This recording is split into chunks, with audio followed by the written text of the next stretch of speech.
నమస్తే అన్న. నమస్తే అన్న. అన్న మీ పేరు? నా పేరు దివాకర్ అన్న. దివాకర్.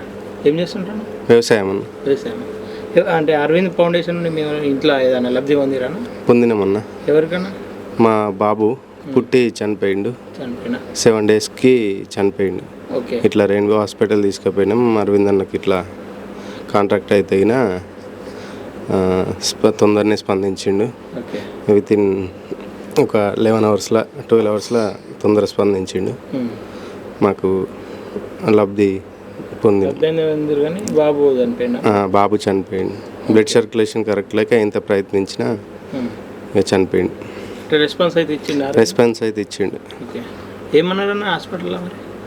మంచి రక్తం చెడు రక్తం, హార్ట్ కొద్దిగా ప్రాబ్లం ఉండే, ఇక దానివల్ల చనిపోయింది. 7 డేస్ దాకా ప్రయత్నించినాం కానీ పొందలేడు బాబు.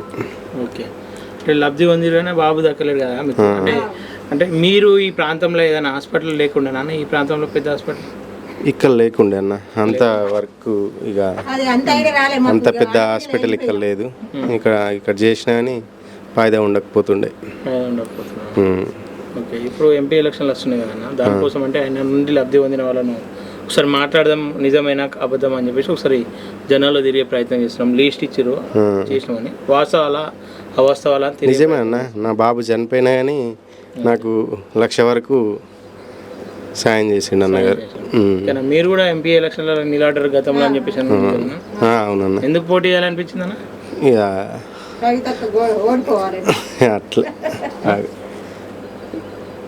ఇక పసుపు బోర్డు కోసం అరవింద్ అన్న వేస్తారన్న నమ్మకంతో చేసినాం. అంటే అప్పుడు పోటీ ఎందుకు చేసారు?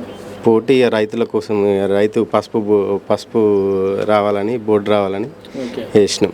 నామినేషన్ విత్డ్రా చేసుకురా? నామినేషన్ విత్డ్రా చేసుకోలే, ఉంది. పోటీ ఉందా?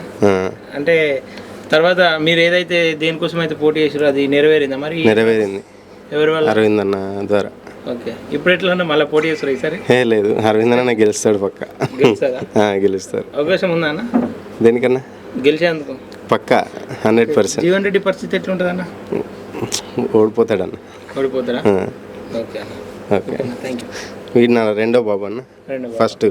ఫస్ట్ బాబు చనిపోయింది. హెల్త్ ఓకే అన్న. ఓకే.